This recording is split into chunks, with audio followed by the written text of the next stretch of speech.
Dahil daw sa isyong pangseguridad, tumanggi si MILF Chief Negotiator Muhager Iqbal na ibunyag ang kanyang tunay na pangalan sa pagpapatuloy ng pagdinig ng Senado sa Bangsamoro Basic Law o BBL. Ikinapikon naman ito ng ilang senador. May report si Joseph Morong. Mr. Iqbal, what is your true name?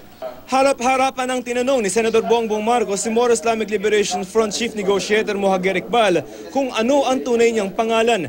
Aminado kasi si Iqbal nom de guerre o alias lamang niya ang Muhager Iqbal. Sabi ni Marcos, kaduda-duda ang paggamit ni Iqbal ng alias, gayong siya ang pumirma bilang kinatawan ng MILF sa peace agreement sa gobyerno. A suspicion of deception. Why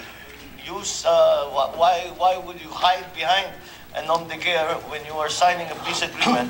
Tanong pa ni Senador Chis Escudero kay Iqbal, paano raw kung sina Government Peace Panel Chair Professor Miriam Coronel Ferrer at Presidential Peace Advisor Secretary Ging Deles ang gumamit ng mga alias?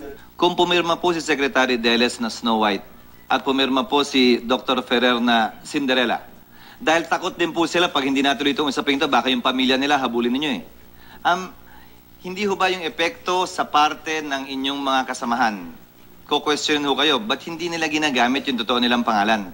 Pero nagmatigas si Iqbal, tumanggi siyang sabihin kung ano ang tunay niyang pangalan. Una raw niyang ginamit ang alias na Muhager Iqbal noong 1979 bilang bahagi ng grupong nakipagpulong kay noong Pangulong Ferdinand Marcos at wala namang komisyon.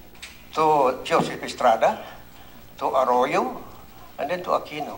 This nom de guerre has never been questioned. And I think it is part of confidence building.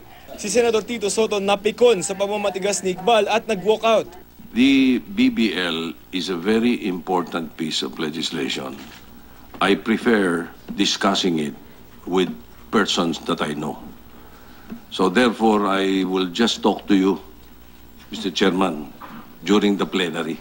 Nagtataka ang Government Peace Panel kung bakit mainit ang mga senador sa paggamit ng alias ni Iqbal. Ipinakita pa ni Ferrer ang isang 500 piso na pirmado ni dating Pangulong Joseph Estrada na isang alias. It is signed by the President. It says here, Joseph Ejercito Estrada, Pangulo ng Pilipinas. I don't think that there is any question as to the legality of this legal tender, Your Honor, even though it was signed with an alias.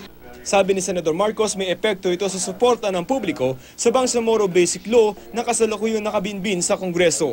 We cannot go through with any of this, with the BBL, with the peace agreements, with the continuing peace negotiations, if the public is not behind us. Joseph Morong, GMA News.